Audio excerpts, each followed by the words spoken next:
सुखो बुद्धान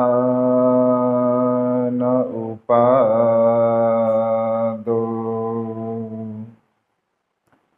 सुखा सद्धम्म देशना सुखा संघर्ष सामग्री समगानं तपो सुखो। विश्ववंदनीय विश्व शांतिदूत प्रज्ञाशील समाधीचे उद्गाता महान करुणावान करुणेचा सागर तथागत सम्यक संबुद्ध तथागतांचा पावन पवित्र सद्धम्म, त्या सद्धम्माचा सातत्याने प्रचार आणि प्रसार करणारा सदा पूजनीय भिक्खू संघ, बुद्ध धम्म आणि संघ या महान तीन रत्नाची आम्हा सर्वांना माहिती करून देणारे, आम्हा सर्वांचा आधारस्तंभ, भारतीय घटनेचे शिल्पकार बोधिसत्व गुणपेतांग डॉक्टर बाबासाहेब आंबेडकर यांच्या धम्मक्रांतीमध्ये संपूर्ण जीवन समर्पित करतो। आज या मंगलमय प्रसंगी सुजाता बुद्धविहार यंतेरा येथील सर्व उपस्थित श्रद्धासंपन्न उपासक उपासिका, त्याचप्रमाणे प्युरिटी ऑफ माइंड या यूट्यूब चॅनलच्या द्वारा सातत्याने धम्मदेशना श्रवण करणारे सर्व श्रद्धासंपन्न उपासक उपासिका, आपणा सर्वांच्या प्रती अनंत अनंत मंगलकामना मंगलमैत्री भावना व्यक्त करतो व आपणा सर्वांच्या हितासाठी सुखासाठी कल्याणासाठी आजच्या या उपोषण दिनाच्या मंगलमय दिनी धम्मदेशनेला प्रारंभ करतो। आजचा दिवस उपोषण दिन आहे। संपूर्ण विश्वामध्ये उपोषणशील धारण करणारे श्रद्धा संपन्न उपासक उपासिका सातत्याने त्यांची संख्या आता वाढत आहे। कारण उपोषणशील धारण केल्यामुळे आपल्या जीवनामध्ये एक सुखाचा मार्ग प्राप्त होण्यासाठी पुण्यकर्माचा संचय आपल्या जीवनामध्ये आपल्याला प्राप्त होत असतो आणि त्यामुळे सातत्याने आपण उपोषणशील धारण केलं पाहिजे। आज या मंगलमय दिनी एक महत्त्वपूर्ण भगवंताचा उपदेश आपणा सर्वांच्या हितासाठी सुखासाठी आणि कल्याणासाठी सांगण्याचा प्रयत्न करतो। सकाळच्या देशनेमध्ये थोडक्यामध्ये हा उपदेश मी सांगितला। विस्तार रूपाने श्रद्धासंपन्न उपासक उपासिकांना हा भगवंताचा हा अनमोल असा उपदेश उपासक उपासिकांना ऐकण्यासाठी एक संधी प्राप्त व्हावी या श्रेष्ठ उद्देशाने आजच्या या मंगलमय दिनी तो उपदेश पुन्हा सांगण्याचा प्रयत्न करतो।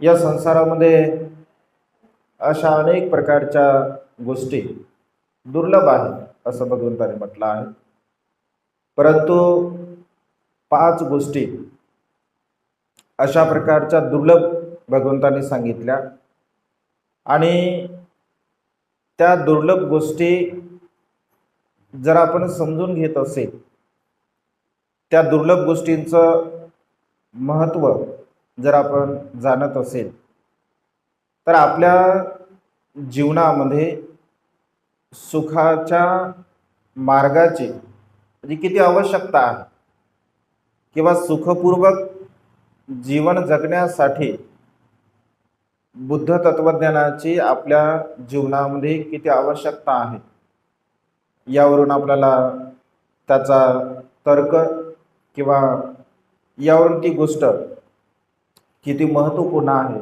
हे आपल्या लक्षामध्ये येऊ शकते। 5 गोष्टी भगवंताने दुर्लभ सांगितल्या आहेत, म्हणजे अत्यंत कठीण, तसं संसारामध्ये अनेक प्रकारच्या गोष्टी दुर्लभ असतात, अनेक प्रकारच्या गोष्टी कठीण असतात, परंतु मनुष्याच्या जीवनाशी निगडीत म्हणजे आपल्या सुखाशी निगडीत ह्या 5 प्रकारच्या गोष्टी भगवंताने सांगितलेल्या आहेत.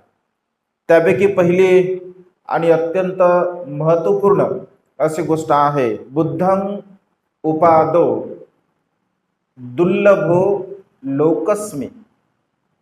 म्हणजे दुर्लभ म्हणजे दुर्लभ, अत्यंत कठीण. लोकस्मी म्हणजे लोकांमध्ये. बुद्धांचा जन्म या संसारामध्ये होणं अत्यंत दुर्लभ अशी गोष्ट आहे, अत्यंत कठीण अशी गोष्ट आहे की या संसारामध्ये बुद्धांचा जन्म होत असतो. असंख्य कल्पानंतर या सृष्टीमध्ये बुद्ध जन्मास येत असतात. असं म्हटलं आहे, ज्या प्रसंगी व्यावहारिक उदाहरण म्हणून आपण नेहमी असं म्हणत असतो की कधीतरी केव्हा तरी उमराच्या झाडाला फूल येत असते आणि कधीतरी ते फूल लोक बघतात, अशी आख्यायिका आहे किंवा अशी मान्यता आहे.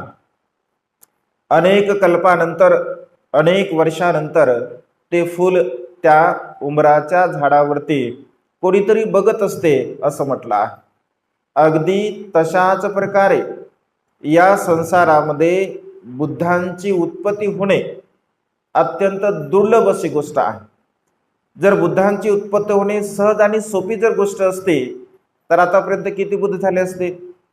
म्हणजे 2500 वर्षानंतर, आता 2600 वर्ष म्हणजे लोटून जात आहे, 2600 वर्ष पूर्ण होत आहेत.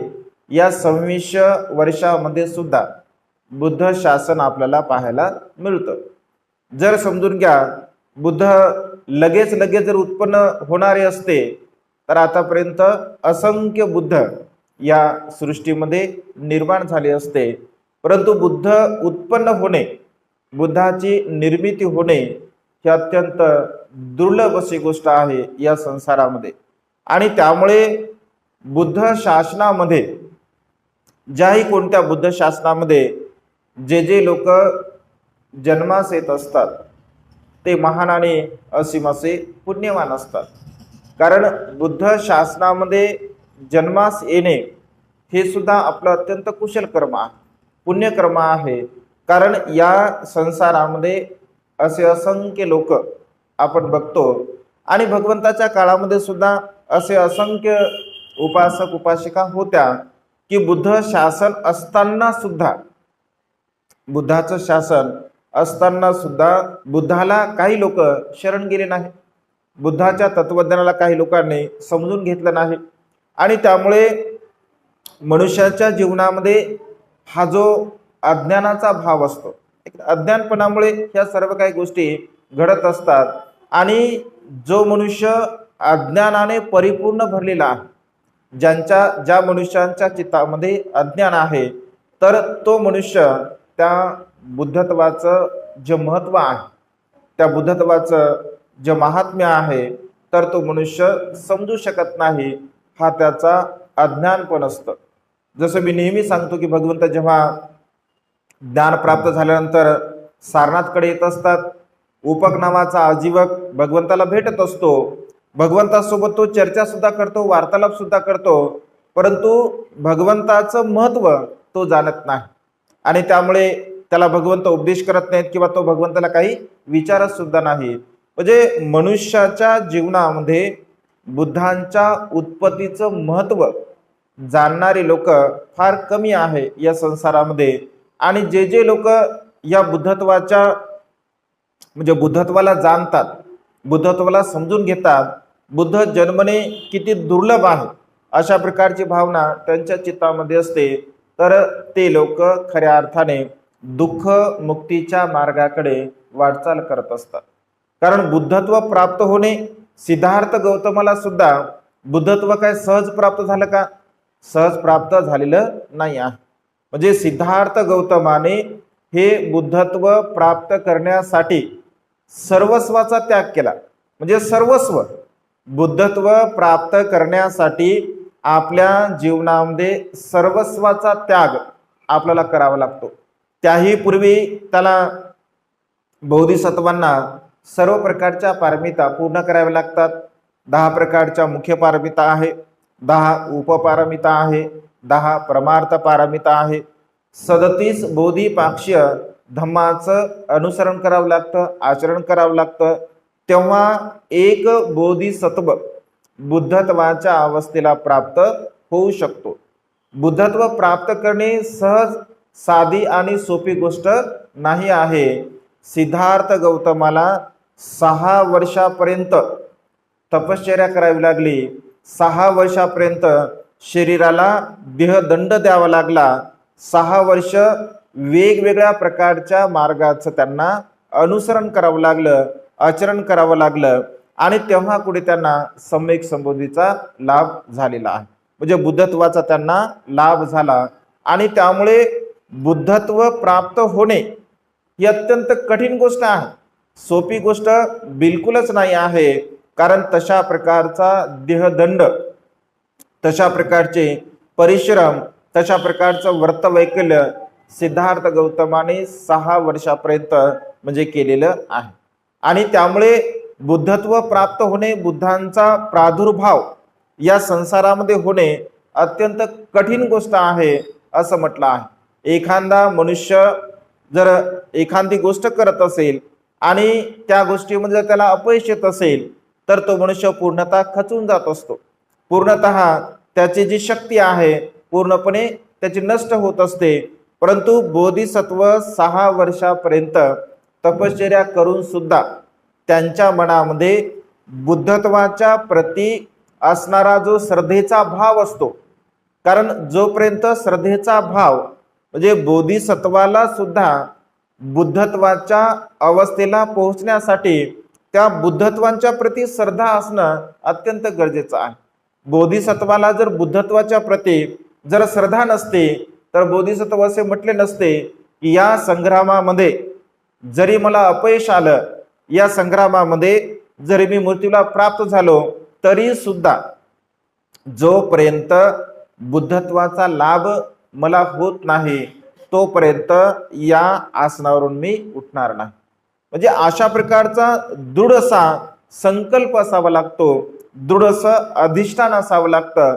जोपर्यंत मनुष्य आपल्या जीवनामध्ये अधिष्ठान करत नाही तोपर्यंत मनुष्याच्या जीवनामध्ये कोणत्याही प्रकारचं जे सुखाचा मार्ग आहे तो सुखाचा मार्ग तो मनुष्य प्राप्त करू शकत नाही. त्यामुळे अधिष्ठान असणं अत्यंत गरजेचं आहे. आपण जो काही मार्ग अनुसरत असतो त्या मार्गासाठी अधिष्ठान असणे आणि सर्वस्व अर्पण करण्याची, सर्वस्वाचा त्याग करण्याची मनाची मानसिकता असणं अत्यंत गरजेचं आहे. ज्यांना राहण्यासाठी हिवाळ्यामध्ये, उन्हाळ्यामध्ये, पावसाळ्यामध्ये 3 महाल असतात, सुंदर असे शीलवान गुणवान पत्नी असते, नुकतंच गोंडस जन्मलेलं बाळ असतं आणि जे चक्रवर्ती सम्राट बनणारे असतात, अशा प्रकारच्या सर्वस्व वैभवाचा त्याग करून सिद्धार्थ गौतम सम्यक संबुद्धीला प्राप्त करण्यासाठी ग्रहत्याग करत असतात. म्हणजे हा जो त्याग आहे हा त्याग सर्वसामान्य व्यक्ती करू शकत नाही किंवा हा त्याग विचार करण्याचा सुद्धा मनामध्ये तशा प्रकारचा भाव उत्पन्न होत नाही. त्यामुळे मनुष्याच्या मनामध्ये म्हणजे बोधिसत्वांच्या चित्तामध्ये, मनामध्ये हा सर्वस्वाचा त्याग करण्याची एक भावना उत्पन्न झाली पाहिजे. सर्वस्वाचा त्याग करण्याची भावना जर उत्पन्न होत असेल तरच एक बोधिसत्व बुद्धत्वाच्या अवस्थेला प्राप्त करू शकतो. आणि त्यामुळे या संसारामध्ये बुद्धांचं उत्पन्न होणे अत्यंत दुर्लभ आणि अत्यंत कठीण अशी गोष्ट आहे असं म्हटलं आहे. आणि त्यामुळे बुद्ध उपादो दुर्लभो लोकस्मी, म्हणजे बुद्धांची उत्पत्ती, उपादो म्हणजे उत्पन्न होणे, जन्म होणे, बुद्धांची उत्पत्ती होणे, बुद्धांचा जन्म होणे या संसारामध्ये अत्यंत दुर्लभ अशा प्रकारची एक गोष्ट आहे. या संसारामध्ये मनुष्याने जाणलं पाहिजे की बुद्धांचा प्रादुर्भाव होणे, बुद्धांची उत्पत्ती होणे अत्यंत कठीण अशा प्रकारची गोष्ट आहे, दुर्लभ अशी गोष्ट आहे. आणि त्यामुळे या संसारामध्ये बुद्धत्वाच्या म्हणजे बुद्धाचं जे काही शासन आहे, या बुद्धत्वाच्या शासनाच्या प्रती आपल्या मनामध्ये दृढ असा श्रद्धाभाव असला पाहिजे. बुद्धांच्या प्रती आपल्या मनामध्ये दृढ असा श्रद्धाभाव असला पाहिजे. कारण या संसारामध्ये जर बुद्ध नसतील, या संसारामध्ये जर बुद्धांचा प्रादुर्भाव नसेल, बुद्ध जर जन्मले नसतील, तर मनुष्य वेगवेगळ्या प्रकारच्या मार्गाने मार्गक्रमण करत असतो, वेगवेगळ्या प्रकारच्या मार्गाने मनुष्य जीवन जगत असतो. आणि त्यामुळे पशूंच्या जीवनामध्ये आणि मनुष्यांच्या जीवनामध्ये असा काही विशेष फारसा फरक नसतो. म्हणजे जेव्हा संसारामध्ये बुद्ध नसतात, तर या संसारामध्ये जीवन जगणारे जे मनुष्य असतात आणि प्राणी असतात, याच्यामध्ये विशेष असा काही फरक नसतो. प्राण्याप्रमाणे पशुतुल्य जीवन मनुष्य जगत असतात. मग कर्मकांडामध्ये, यज्ञयागामध्ये, ईश्वरवादामध्ये, रूढी आणि परंपरेमध्ये अशाच प्रकारचं मनुष्य जीवन जगत असतात. त्या मनुष्याच्या जीवनाला कोणत्याही प्रकारचा विशेष असं महत्त्व प्राप्त होत नाही. आणि त्यामुळे बुद्धांची उत्पत्ती होणे या संसारामध्ये आपण जाणलं पाहिजे, समजून घेतलं पाहिजे. आणि त्याच्या महत्त्वाला सुद्धा, ते महत्त्व जर आपण समजून घेतलं तर त्यानुसार जीवन जगण्याचा आपण प्रयत्न करत असतो. त्यामुळे ही पहिली गोष्ट जगामध्ये दुर्लभ आहे. बुद्ध उपादो दुर्लभो लोकस्मी. त्यानंतर दुसरं असं म्हटलं आहे, मनुष्य भाव दुर्लभो लोकस्मी. मनुष्य भाव म्हणजे मनुष्याचा जन्म होणे हे सुद्धा अत्यंत दुर्लभ अशी गोष्ट आहे. म्हणजे मनुष्याचा प्रादुर्भाव होणे, मनुष्य जन्मास येणे हे सुद्धा सहज आणि साधी सोपी गोष्ट नाही आहे. का साधी सोपी गोष्ट नाही आहे? कारण अनेक प्रकारचे या संसारामध्ये अनेक प्रकारच्या योनी आहे. एक ना, पशु योनी आहे, प्राण्यांची योनी आहे, प्रेत योनी आहे, म्हणजे नरक योनी आहे, मनुष्य योनी आहे, देवता योनी आहे, ब्रह्मा योनी आहे. म्हणजे अशा अनेक प्रकारे, कारण मनुष्य जन्म प्राप्त होण्यासाठी असंख्य पुण्यकर्म करावे लागतात, अनंत पुण्यकर्म करावे लागतात. कारण आपल्याला जरी असं वाटत असेल की मनुष्याचा जन्म मला प्राप्त झालेला आहे, माता पित्यांमुळे मला मनुष्याचा जन्म प्राप्त झाला, परंतु केवळ माता पिता त्याला जबाबदार नसतात किंवा माता पिता त्याला कारणीभूत नसतात. तर आपण केलेले जे कुशल कर्म असतात, आपण केलेले जे पुण्यकर्म असतात, या पुण्यकर्माच्या बलामुळे, या कुशल कर्माच्या बलामुळे आपल्याला मनुष्याचा जन्म प्राप्त झालेला असतो. अत्यंत कठीण गोष्ट आहे. भगवंताने असं म्हटलं आहे, उदाहरण देत असताना भगवंत असे म्हणतात की ज्याप्रमाणे एखादा महासमुद्र असावा आणि त्या महासमुद्रामध्ये एक कासव असावा. उदाहरण दिलं भगवंताने की मनुष्याचा जन्म किती दुर्लभ आहे, मनुष्याचा जन्म किती कठीण आहे. त्या महासमुद्रामध्ये एक कासव असावा आणि त्या महासमुद्रामध्ये एक ओंडका असावा, एक लाकूड असावं आणि त्या लाकडाला एक छोटंसं छद्र असावं. छद्र एवढं असावं की त्या छद्रामध्ये त्या कासवांचं डोकं जाऊ शकेल. आता महासमुद्र आहे, त्या महासमुद्रामध्ये एक हेलकावे खाणारं सातत्याने लाकूड आहे. कारण महासमुद्रामध्ये हवेमुळे ते लाकूड हेलकावे खाऊ शकते किंवा अन्य प्रकारच्या त्या समुद्रामध्ये असणारी भरती असेल, ओहोटी असेल, त्यामुळे त्या पाण्यामध्ये ते लाकूड हेलकावे खाऊ शकेल. तर अशा प्रकारच्या महासमुद्रामध्ये एक लाकूड आहे, त्या लाकडाला एक छद्र आहे आणि तो कासव, जसं कासवाचे गुण आपण बघितले, तर कासवाचे गुण बघत असताना कधीतरी केव्हा तरी कासव त्या पाण्याच्या वर डोकं काढत असतो, कधीतरी काढतो. त्याला असं वाटलं की आपण त्या पाण्याच्या वर डोकं काढावं, तर कधीतरी तो काढतो. म्हणजे हा योगायोग जुळायला पाहिजे किंवा अशा प्रकारचा प्रसंग घडायला पाहिजे की कासवाने वर येणे, कासवाने डोकं वर काढणे आणि तो जो लाकडाचा ओंडका आहे, लाकूड आहे, तर ते लाकूड सुद्धा बरोबर तिथेच येणे आणि त्या लाकडामध्ये असणारं जे छद्र आहे, त्या छद्रामध्ये त्या कासवाचं डोकं जाणे सोपी गोष्ट आहे का ही? ज्या महासमुद्रामध्ये एक लाकूड असावं, त्या लाकडाला छद्र असावं आणि त्या छद्रामध्ये त्या कासवांचं डोकं जावं, किती कठीण गोष्ट आहे, किती दुर्लभ गोष्ट आहे. कधी तो लाकूड त्या जागेवर थांबेल, कधी तो कासव वर येईल आणि कधी त्या लाकडाच्या ओंडक्यामध्ये, त्या छद्रामध्ये त्या कासवाचं डोकं जाईल. अत्यंत कठीण अशी गोष्ट आहे, अत्यंत दुर्लभ अशी गोष्ट आहे. भगवंत असे म्हणतात की त्या लाकडाच्या छद्रामध्ये कासवाचं डोकं जाणे तेवढी कठीण गोष्ट आहे, तेवढीच कठीण गोष्ट या संसारामध्ये मनुष्याला जन्म प्राप्त होणे आहे. म्हणजे जन्म प्राप्त होणे हे सहज आणि साधी सोपी गोष्ट नाही आहे. आपल्याला जरी असं वाटत असेल की मला मनुष्याचा जन्म प्राप्त झालेला आहे, परंतु भगवंत असे म्हणतात की अनंत पुण्यकर्माच्या बलाने, अनंत कुशल कर्माच्या बलाने मनुष्याचा जन्म आपल्याला प्राप्त झालेला असतो. भलेही मनुष्याला आपल्या स्वतःच्या जीवनाबद्दल विशेष त्याचं महत्व नसेल, कारण असंख्य लोकांना आपण जन्मास का आलो हे समजत नाही, आपल्या जीवनाचा उद्देश का आहे हेच अनेक लोकांना समजत नाही. खा प्या मौज मजा करा, आपण तर उद्या मरणारच आहोत, या मार्गाने जीवन जगणारे असंख्य लोक आपल्याला वर्तमान काळामध्ये पाहायला मिळतात. भगवंताच्या काळामध्ये सुद्धा असे असंख्य लोक जीवन जगत होते आणि भविष्यामध्ये सुद्धा असे असंख्य लोक जीवन जगतील. काही लोक व्रतवैक करणे, उपास तपास करणे, शरीराला देहदंड देणे अशाच प्रकारच्या अवस्थेने जीवन जगणारे असतात. फार कमी लोक धार्मिक बनून जीवन जगण्याचा प्रयत्न करत असतात. भगवंत असे म्हणतात की हा मनुष्याचा जो प्रादुर्भाव आहे, मनुष्य जन्म होणे ही जे दुर्लभ भाव आहे, तर हा दुर्लभ भाव मनुष्याला समजत नाही. का समजत नाही? कारण मनुष्याच्या मनामध्ये अज्ञान असतं.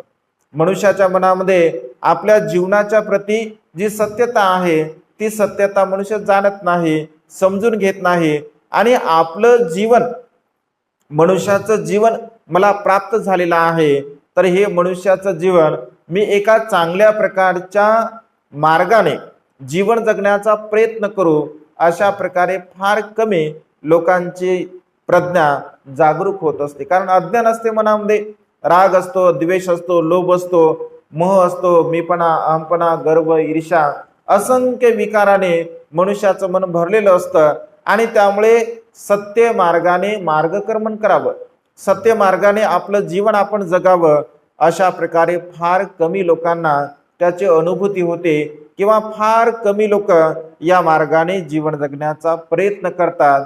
कारण आपण मनुष्य आहोत आणि मनुष्याचा जन्म महत प्रयासाने आपल्याला प्राप्त झालेला आहे, अशा प्रकारची भावना अनेक लोकांना समजत सुद्धा नाही, अनेक लोकांना त्याची जाणीव सुद्धा नसते आणि त्यामुळे खाणे पिणे, मौजमजा करणे, प्रमादामध्ये, आळसामध्ये, भांडण करण्यामध्ये, तंटा करण्यामध्ये, वादविवाद करण्यामध्ये किंवा अन्य प्रकारचे अनेक अकुशल कर्म करण्यामध्ये मनुष्य आपलं जीवन वाया घालवत असतो. भगवंत असे म्हणतात की अशा प्रकारे जीवन जगणारा मनुष्य पुन्हा या संसारामध्ये मनुष्य म्हणून कधी जन्मास येत नाही. कारण मनुष्य म्हणून जन्मास येण्यासाठी त्याला जे कुशल कर्म करावे लागतात, त्याला जे पुण्यकर्म करावे लागतात, ते कुशल कर्म तो पुण्यकर्म करतच नाही आणि त्यामुळे पुन्हा अशा प्रकारचा मनुष्य मनुष्यभूमीमध्ये कधी जन्मास येऊ शकत नाही. जर मनुष्यभूमीमध्ये मनुष्याला जर जन्मास यायचं असेल तर तशा प्रकारचे कुशल कर्म करावे लागतात, पुण्यकर्म करावं लागतं. कारण मनुष्यभूमीमध्ये येण्यासाठी सुद्धा आपल्याला तशा प्रकारचे कर्म करावे लागतात. त्या कर्माला अनुसरून आपला जो प्रादुर्भाव आहे किंवा आपल्याला जे काही उत्पत्ती होत असते तर तशा प्रकारची उत्पत्ती आपल्याला प्राप्त होत असते. आणि त्यामुळे भगवंत असे म्हणतात की मनुष्य भाव दुर्लभो लोकस्मी, मनुष्य भाव प्राप्त होणे, मनुष्याचा जन्म होणे मनुष्यभूमीमध्ये हे सुद्धा दुर्लभ आहे, कठीण आहे आणि या कठीण गोष्टीला आपण समजून घेतलं पाहिजे, जाणून घेण्याचा प्रयत्न केला पाहिजे. तिसरी अत्यंत महत्वपूर्ण आणि दुर्लभ अशी गोष्ट आहे सद्धम्म सवनं दुर्लभो लोकस्मी. सद्धम्म श्रवण करणे सुद्धा दुर्लभ गोष्ट आहे. अत्यंत कठीण गोष्ट आहे असं भगवंतांनी म्हटलं आहे. म्हणजे धम्म श्रवण करणे ही साधी सोपी खरंच गोष्ट नाही आहे. कारण या संसारामध्ये आपण बघतो की या क्षणी जर आपण विचार केला, आता या क्षणी जसं तुम्ही इथे देशना श्रवण करत आहात, एक उदाहरण म्हणून आता या परिसरामध्ये किती लोक असतील? अनेक लोक आहे, हजारो लोक आहे. म्हणजे हजारो लोक या परिसरामध्ये आहे. हजारो लोकांपैकी 5-25 लोक धम्मदेष्टा श्रवण करत आहे. आणि अनेक लोक मग वेगवेगळ्या प्रकारचं कर्म करत असतील. कोणी चोरी कर्म करत असेल, कोणी प्राण्यांची हिंसा करत असेल, कोणी अकुशल कर्म करत असेल, कोणी खोटं बोलत असेल, निंदालास्ती करत असेल, चाड चुगली करत असेल, व्यर्थ बडबड करत असेल, कोणी नशापतन करत असेल. म्हणजे यातलं उदाहरण जर आपण घेतलं तर एवढे लोक वेगवेगळ्या प्रकारचं अनुसरण करणारे आहेत. जगभरातला जर आपण विचार केला तर असंख्य लोक या प्रसंगी वेगवेगळ्या प्रकारचे कर्म करत असतील, किंवा काही लोक देशना सुद्धा श्रवण करत असतील. म्हणजे धम्म देशना श्रवण करणे ही साधी आणि सोपी गोष्ट नाही आहे. भगवंत असे म्हणतात, धम्म देशना मनुष्याचा जन्म प्राप्त होणे हे तर दुर्लभ आहेच आहे, परंतु मनुष्य भूमीमध्ये येऊन सुद्धा धम्म श्रवण करणे हे सुद्धा अत्यंत दुर्लभ आणि कठीण अशी गोष्ट आहे. कारण धम्म देशना श्रवण करण्यासाठी मनुष्यामध्ये काही सद्गुण असावे लागतात. धम्मदेशना श्रवण करण्यासाठी मनुष्यामध्ये काही गुण असावे लागतात. ते गुण जर मनुष्यामध्ये असतील तर मनुष्य धम्मदेशना श्रवण करू शकतो, अन्यथा श्रवण करू शकत नाही. कोणते गुण असावे लागतात? तर भगवंत असे म्हणतात की धम्मदेशना श्रवण करण्यासाठी एकतर आपलं मन अत्यंत मृदू असलं पाहिजे, अत्यंत कोमल असलं पाहिजे, अत्यंत लवचिक असलं पाहिजे. कारण मृदू मन असेल, कोमल मन असेल तर धम्मदेशना आपण श्रवण करू शकतो. परंतु राग आपल्या चित्तामध्ये असेल, द्वेष आपल्या चित्तामध्ये असेल, मोह आपल्या चित्तामध्ये असेल, मीपणा असेल, गर्व असेल, अहंभाव असेल, कपटपणा असेल, किंवा अन्य प्रकारचे अकुशल भाव आपल्या चित्तामध्ये सातत्याने जर उत्पन्न होत असतील तर अशा प्रकारच्या चित्ताने म्हणजे अशा प्रकारचे चित्त, अशा प्रकारचे विकार जर आपल्या चित्तामध्ये असतील तर तो मनुष्य धम्मदेशना श्रवण करू शकत नाही. किंवा तो मनुष्य धम्मदेशना जरी श्रवण करत असेल तर त्या मनुष्याला विशेष असा काही लाभ होत नाही. कारण भगवंत असे म्हणतात की जर समजून घ्या, एखाद्या शेतीमध्ये वेगवेगळ्या प्रकारचं तण आहे, वेगवेगळ्या प्रकारचं गवत आहे, आणि गवताने युक्त शेती आहे, तण आहे, आणि अशा प्रकारच्या तणामध्ये जर आपण बी टाकलं तर योग्य प्रकारे तिथे उत्पन्न होऊ शकते का? योग्य प्रकारे शेती पिकू शकते का? तर पिकू शकत नाही.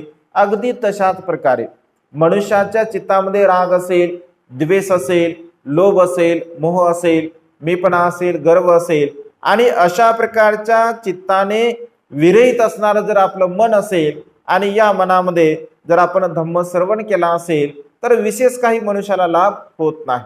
आणि त्यामुळे धम्म देशना श्रवण करण्यासाठी मनुष्याचं मन लवचिक असावं लागतं. धम्मदेशना श्रवण करण्यासाठी आपल्या मनामध्ये तशा प्रकारचा प्रसन्नतेचा भाव असला पाहिजे, परिशुद्धता आपल्या चित्तामध्ये असली पाहिजे. आपल्या चित्तामध्ये जर परिशुद्धता असेल, आपलं निर्मळ चित्त असेल तर त्या ठिकाणी धम्मदेशना आपण खूप चांगल्या प्रकारे श्रवण करू शकतो. जसं पांढरं वस्त्र तात्काळ क्षणी कोणत्याही प्रकारचा रंग म्हणजे धारण करू शकते, अगदी तशाच प्रकारे प्रसन्न चित्त असेल, आनंदी चित्त असेल तर तशा प्रकारच्या प्रसन्न चित्तामध्ये, निर्मळ चित्तामध्ये तात्काळ क्षणामध्ये धम्मदेशना श्रवण करू शकतो आणि त्याला तो ग्रहण करू शकतो. आणि त्यामुळे धम्मदेशना श्रवण करणे सुद्धा एक दुर्लभ अशी गोष्ट आहे. सहजासहजी कोणताही मनुष्य धम्मदेशना श्रवण करू शकत नाही.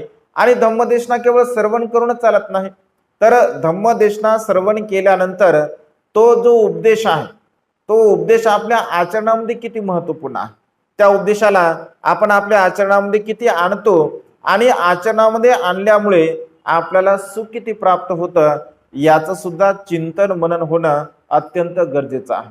कारण आपण जर अनेक प्रकारचे, कारण भगवंत धम्मपदामध्ये असं म्हणतात की हजारो गाथा जर आपल्याला पाठ असतील, हजारो गाथा जरी आपल्याला पाठ असतील आणि जर समजून घ्या त्याचा अर्थ आपल्याला पाठ नसेल किंवा त्याचा अर्थ पाठ नसून अर्थ पाठ नसेल आणि त्याचा अर्थ जरी पाठ असेल परंतु त्याचं जर आपण आचरण करत नसेल, त्यानुसार जर आपण जीवन जगत नसेल तर हजारो गाथा पाठ करून सुद्धा आपला काही उपयोग होणार नाही. आपल्याला एकच गाथा पाठ असावी परंतु ती अर्थासह असावी आणि त्यानुसार जीवन जगण्याचा प्रयत्न मनुष्याने करावा. पडिशेनला काही फार ज्ञान नव्हतं, पडिशेनला फक्त एक गाथा पाठ होते परंतु त्याचं शील, त्याचा सदाचार, त्याची नीतिमत्ता अत्यंत चांगल्या प्रकारची होते आणि त्यामुळे भगवंत असे म्हणतात की आपलं शील अत्यंत परिपक्व असलं पाहिजे, आपलं शील अत्यंत मजबूत असलं पाहिजे आणि त्यामुळे सातत्याने धम्मदेशना श्रवण करत असताना ती धम्मदेशना, तो धम्म उपदेश मी माझ्या जीवनामध्ये त्याचं अनुसरण कशा प्रकारे करू, ते धम्मोपदेश माझ्या जीवनामध्ये प्रॅक्टिकली मी कशा प्रकारे त्याला उतरवू, हा भाव सुद्धा आपल्या मनामध्ये असणं अत्यंत गरजेचं आहे. कारण धम्म सवनं दुर्लभो लोकस्मे असं भगवंताने म्हटलं आहे. म्हणजे धम्म देशना श्रवण करणे हे सुद्धा आपल्या जीवनामध्ये अत्यंत दुर्लभ आणि अत्यंत कठीण अशी गोष्ट आहे. ही तिसरी कठीण गोष्ट या संसारामध्ये मनुष्याच्या जीवनामध्ये आहे. त्यानंतर भगवंत असे म्हणतात श्रद्धा संपत्ती दुर्लभो लोकस्मे. श्रद्धा संपत्ती सुद्धा दुर्लभ अशी गोष्ट आहे. कारण प्रत्येक मनुष्याच्या मनामध्ये श्रद्धा उत्पन्न होईलच असं काही आपण सांगू शकत नाही. कारण श्रद्धेचे दोन अंग आहेत, एक अंधश्रद्धा सुद्धा आहे आणि एक डोळस श्रद्धा सुद्धा आहे. अंधश्रद्धा निर्माण होते. अंधश्रद्धा निर्माण होण्यासाठी मनुष्याकडे प्रज्ञेची आवश्यकता नाही. अंधश्रद्धा निर्माण होण्यासाठी मनुष्याला कोणत्या प्रकारे बुद्धिमत्तेची गरज नाही आहे. कारण अंधश्रद्धा सहज उत्पन्न होऊ शकते. जसं प्रवास जरी मनुष्य करत असेल तरी सुद्धा मनुष्य आपल्या अंधश्रद्धेचं प्रदर्शन करत असतो. कुठेही जरी मनुष्य गेला असेल तरी अंधश्रद्धेचं प्रदर्शन तो करू शकतो.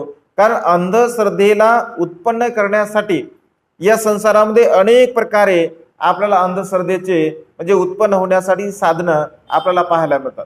झाडाकडे बघून सुद्धा लोकांच्या मनामध्ये अंधश्रद्धा उत्पन्न होते. पर्वताकडे बघून सुद्धा मनुष्याच्या मनामध्ये अंधश्रद्धा उत्पन्न होते. नदी नाल्यांकडे सुद्धा बघून मनुष्याच्या मनामध्ये अंधश्रद्धा उत्पन्न होऊ शकते. प्राण्याला बघून सुद्धा मनुष्याच्या मनामध्ये अंधश्रद्धा उत्पन्न होऊ शकते. कारण अंधश्रद्धा उत्पन्न होण्यासाठी कशाची गरज भासत नाही आहे. कारण संसारामध्ये म्हणजे जवळपास 90% म्हणण्यापेक्षा 99% लोक अंधश्रद्धेमध्ये गुरफटलेले आहेत. सम्यक दृष्टीने श्रद्धायुक्त चित्त फार कमी मनुष्याचं या संसारामध्ये आपल्याला पाहायला मिळतं. आणि सम्यक दृष्टी म्हणजे श्रद्धा उत्पन्न होण्यासाठी आपल्याकडे सम्यक दृष्टी असावी लागते. आपल्याकडे ती प्रज्ञा असावी लागते की ती श्रद्धा उत्पन्न करण्यासाठी आणि तो श्रद्धाभाव जर आपल्याला उत्पन्न करायचा असेल तर प्रज्ञा आपली विकसित असावी लागते. आपल्या प्रज्ञेचा विकास झालेला पाहिजे. आपल्याकडे सम्यक दृष्टीचा भाव असला पाहिजे. कारण श्रद्धेला संपत्ती असं भगवंतांनी म्हटलं आहे. संसारामध्ये जीवन जगणाऱ्या मनुष्यांच्या प्रती श्रद्धा संपत्ती असणं अत्यंत आवश्यक आहे. मग श्रद्धा कोणाच्या प्रती उत्पन्न करावी, श्रद्धा संपत्ती आपण कशी निर्माण करावी, तर 3 रत्नांच्या प्रती आपल्या मनामध्ये श्रद्धा असावी. बुद्धांच्या प्रती श्रद्धा असावी, धम्माच्या प्रती श्रद्धा असावी आणि संघाच्या प्रती श्रद्धा असावी. मग बुद्धाच्या प्रती श्रद्धा असावी म्हणजे काय, तर बुद्धामध्ये असणारे जे गुण आहेत, जसं आपण इतिपिसो भगवा अरहं सम्मा संबुद्धो अशा प्रकारचे जे 9 गुण भगवंताचे आहेत त्या 9 गुणाच्या प्रती आपल्या मनामध्ये श्रद्धा असावी. जो धम्म आहे, धम्मामध्ये जे 6 गुण आहे त्या 6 गुणाच्या प्रती आपल्या मनामध्ये श्रद्धा असावी. संघामध्ये जे 9 गुण आहे या 9 गुणाच्या प्रती आपल्या मनामध्ये श्रद्धा असावी. म्हणजे या 3 रत्नांच्या प्रती आपल्या चित्तामध्ये दृढ श्रद्धा भाव असावा. आणि तो दृढ असा श्रद्धा भाव जर आपल्या चित्तामध्ये असेल तर श्रद्धा संपत्तीचा विकास, कारण त्याला श्रद्धेला संपत्ती भगवंतांनी म्हटलं आहे.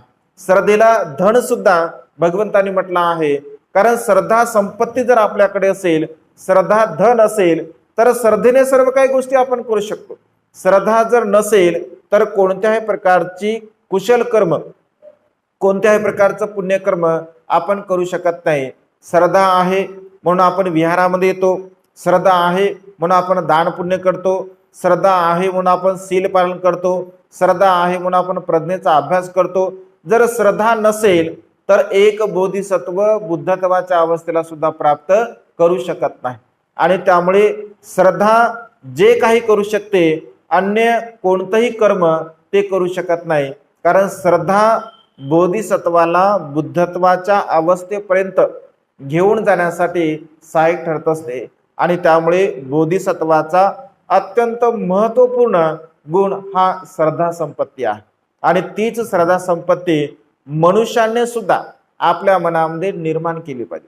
श्रद्धा संपत्तीचा विकास आपल्या मनामध्ये आपण निर्माण केला पाहिजे.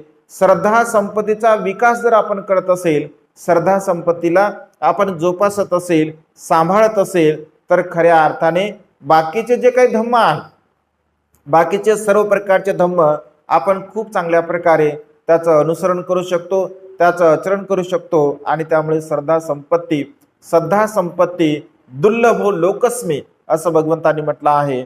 श्रद्धा संपत्ती प्राप्त होणे हे सुद्धा अत्यंत दुर्लभ आहे, अत्यंत कठीण अशी गोष्ट आहे. आणि शेवटचं आणि पाचवा आहे पबज्जा भाव दुर्लभ. प्रवजेचा भाव अत्यंत दुर्लभ अशी गोष्ट आहे. म्हणजे प्रवर्जा जे संन्यास ग्रहत्याग ज्याला आपण म्हणत असतो, तर हा ग्रहत्यागाचं जीवन मिळणे सुद्धा अत्यंत दुर्लभ अशी गोष्ट आहे, अत्यंत कठीण अशी गोष्ट आहे, सहज गोष्ट नाही आहे. कारण ती जर समजा सहज गोष्ट असते तर असंख्य भिक्षू आपल्याला पाहायला भेटले असते. औरंगाबादमध्ये जसं 10-12 लाख लोक औरंगाबाद बौद्ध लोक असतील, 10-12 लाख लोकसंख्या बौद्धांची असेल, 10-12 लाख लोकांच्या पाठीमागे किती भिक्षू असतील? औरंगाबाद शहरामध्ये जास्तीत जास्त 50 असतील किंवा जास्तीत जास्त 100 असतील. म्हणजे 10 लाख लोकांच्या पाठीमागे 100 भिक्षू आहे.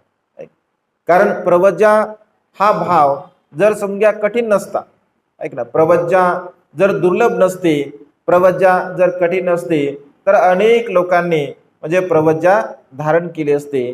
कारण प्रवज्जेचा भाव म्हणजे प्रवज्जा जीवन जगणे सुद्धा अत्यंत दुर्लभ अशी गोष्ट आहे, साधी आणि सोपी गोष्ट नाही आहे.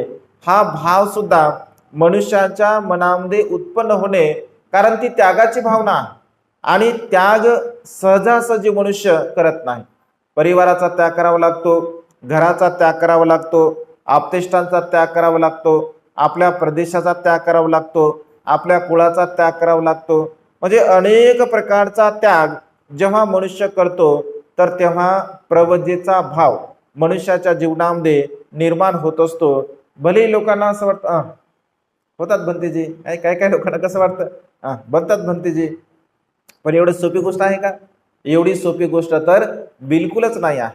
म्हणजे कारण जरी वेगवेगळी असतील, कारण प्रवज्जेचे कारण प्रत्येकांचे वेगवेगळे असतात. जसं भगवंताच्या काळामध्ये सुद्धा वेगवेगळ्या प्रकारच्या मार्गाने प्रवज्जा ग्रहण करत होते, परंतु प्रवर्जित जीवनामध्ये जेव्हा येतात, कारण सुरुवातीला काही ज्ञान नसतं आणि सुरुवातीला ज्ञान नसल्यामुळे वेगवेगळ्या प्रकारचे मार्ग असतात, परंतु प्रवज्जा जीवनामध्ये आल्यानंतर मात्र एकमेव उद्देश असतो की दुःखमुक्तीच्या मार्गाकडे वाटचाल करणे. कारण प्रवज्जेचा भाव मिळणं सुद्धा अत्यंत दुर्लभ आहे, अत्यंत कठीण आहे असं भगवंतांनी म्हटलं आहे. आणि त्यामुळे आपण जर कुशल कर्म केले, पुण्य कर्म केले, तर प्रवजित म्हणजे मनुष्य प्रवज्जा का ग्रहण करतो, मनुष्य आपल्या जीवनामध्ये भिक्षू का बनतो, तर भगवंत असे म्हणतात की एक कर्म आहे. जसं स्त्री सुद्धा ते कर्म करत असेल आणि पुरुष सुद्धा ते कर्म करत असेल, तर त्या कर्माच्या द्वारा मनुष्याला प्रवज्जेचा भाव प्राप्त होत असतो. जसं माता विशाखेला उपदेश करत असताना भगवंत म्हणजे माता विशाखेच्या संदर्भामध्ये अनेक भिक्षू जेव्हा चर्चा करतात आणि चर्चा करत असताना भिक्षू भगवंताला म्हणतो की भगवान, विशाखेनं असं कोणतं कुशल कर्म केलं होतं, असं कोणतं पुण्यकर्म केलं होतं की माता विशाखा एवढी सुंदर आहे, एवढी रूपवान आहे. भगवान ती केवळ रूपवानच नाही आहे, तर ती धनवान सुद्धा आहे, ती प्रज्ञावान सुद्धा आहे. असं कोणतं कर्म केलं होतं? तर भगवंत माता विशाखेच्या पूर्वकर्माच्या संदर्भामध्ये भिक्षूंना सांगतात. तेव्हा भगवंत असे म्हणतात की भिक्षूंनो, माता विशाखाने पद्मोत्तर बुद्धांच्या काळामध्ये एका वेळेस 20,000 भिक्खूंना 4 प्रत्ययासह दान पुण्य केलं होतं. आणि 20,000 भिक्षूंना तिने दान पुण्य केल्यामुळे त्या दान पुण्याच्या बलाने, जसं म्हणजे चिवर वस्त्र असेल, संघाटी असेल, भिक्षापात्र असेल, म्हणजे हे जो चिवराचं पूर्ण जे काही दान असतं, तसे 4 प्रत्यय म्हणजे वेगळे आहे. ज्याला विहार प्रत्यय असं म्हटलं आहे, कुटी प्रत्यय असं म्हटलं आहे, भोजन प्रत्यय असं म्हटलं आहे, औषधी प्रत्यय आणि चिवर प्रत्यय, हे 4 प्रकारचे प्रत्यय भगवंताने सांगितले आहे.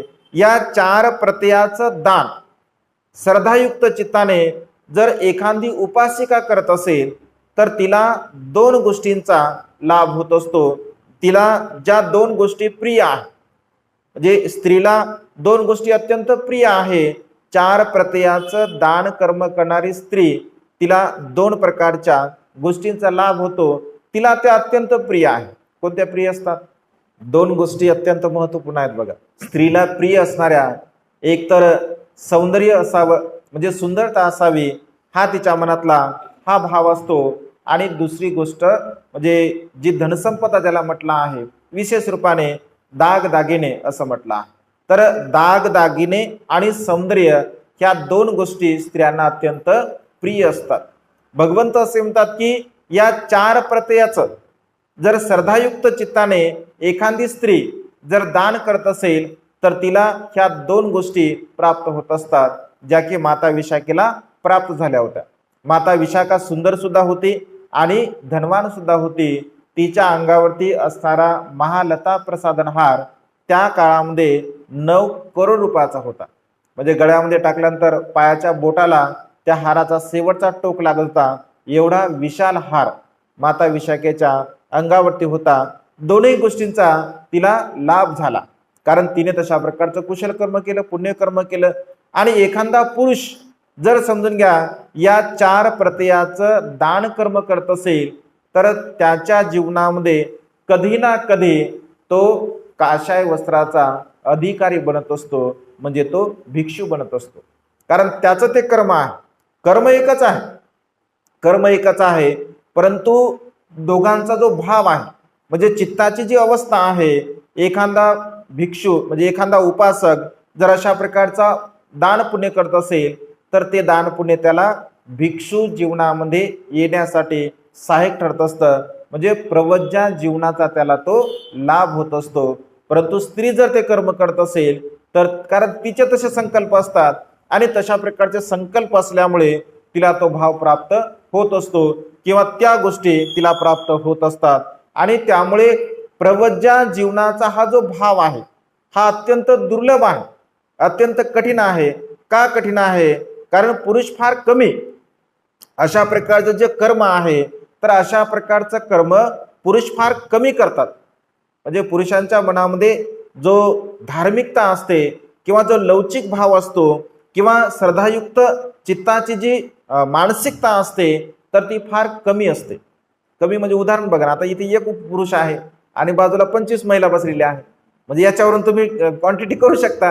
कारण तो जो भाव आहे, ते चित्ताचा जो भाव आहे तो नसतोच. म्हणजे राग असतो, द्वेष असतो, लोभ असतो आणि जाऊ दे ना आपल्याला काय करायचं आहे, म्हणजे अशा प्रकारची जी भावना असते तर ती फार मोठ्या प्रमाणामध्ये असते. केवळ आपल्याकडे आहे असं नाही आहे, जगभरामध्ये अशाच प्रकारची अवस्था आहे. आणि त्यामुळे पबज्जा दुर्लभो, भगवंत असं पबज्जा भवो दुर्लभो लोकस्मी, कारण प्रवजेचा भाव दुर्लभ आहे या कारणाने. कारण पुरुषाने त्याला असं वाटत नाही की आपण कुशल कर्म करावं, पुण्यकर्म करावं, कारण तशा प्रकारची मानसिकता निर्माण होत नाही. आणि त्यामुळे प्रवजेचा भाव सुद्धा अत्यंत दुर्लभ आहे, अत्यंत कठीण आहे. या 5 गोष्टी संसारामध्ये अत्यंत दुर्लभ आहे असं भगवंताने म्हटलं आहे. बुद्ध उपादो दुर्लभो लोकस्मी, बुद्धांचा जन्म होणे या संसारामध्ये अत्यंत दुर्लभ आहे. त्यानंतर मनुष्य भाव दुर्लभो लोकस्मी, मनुष्यांचा भाव उत्पन्न होणे हा सुद्धा दुर्लभ आहे. सद्धम्म सवनं दुर्लभो लोकस्मी, धम्म श्रवण करणे सुद्धा अत्यंत दुर्लभ अशी गोष्ट आहे. आणि त्यानंतर श्रद्धा संपत्ती दुर्लभो लोकस्मी, श्रद्धा उत्पन्न होणे, श्रद्धा संपत्ती प्राप्त करणे हे सुद्धा दुर्लभ आहे. आणि पबज्जा भावो दुर्लभो लोकस्मी, प्रवज्जा भाव उत्पन्न होणे सुद्धा हे दुर्लभ आहे. हे 5 प्रकारचे कर्म या संसारामध्ये अत्यंत दुर्लभ आहेत असं भगवंतांनी म्हटलं आहे. 2 गोष्टी तर ऑलरेडी आपल्या जीवनामध्ये आहेत. म्हणजे एक गोष्ट तर ऑलरेडी आहे, भगवंताचं शासन ऑलरेडी आपल्याकडे आहे. म्हणजे बुद्धांचा जो काय प्रादुर्भाव आहे, बुद्धांची उत्पत्ती आहे, तर ती बुद्धांची उत्पत्ती ऑलरेडी झालेली आहे. आपल्याकडे ती गोष्ट आहे. मनुष्य भाव सुद्धा आपल्याला प्राप्त झालेला आहे. धम्म श्रवण आपण केला पाहिजे, श्रद्धा संपत्तीला आपण विकसित केलं पाहिजे. आणि जर समजा कदाचित आपलं जर पुण्यकर्म अधिक जागरूक असेल, पुण्यकर्म अधिक जर आपलं असेल, तर आपण प्रवज्जा भाव सुद्धा प्राप्त आपल्या जीवनामध्ये करू शकतो. म्हणजे आपण भिक्षू सुद्धा बनू शकतो, आपण भिकुणी सुद्धा बनू शकतो. आपल्या जीवनामध्ये तेही कुशल कर्म पुण्यकर्म आपण करून मानवी जीवनाला खऱ्या अर्थाने सुखाच्या मार्गाकडे घेऊन जाऊ शकतो. आणि त्यामुळे आजच्या या मंगलमय प्रसंगी अधिक न बोलता या 5 प्रकारच्या दुर्लभ गोष्टींचं आपण महत्त्व जाणावं, समजून घ्यावं आणि त्यानुसार जीवन जगण्याचा प्रयत्न करावा. आजच्या मंगलमय प्रसंगी अधिक न बोलता एवढीच धम्मदेशना देऊन ही देशना संपन्न करतो. सर्वांचं मंगल हो, सर्वांचं कल्याण हो, सर्वांना दीर्घायुष्य लाभ. बुद्धं नमामि, धम्मं नमामि, संघं नमामि.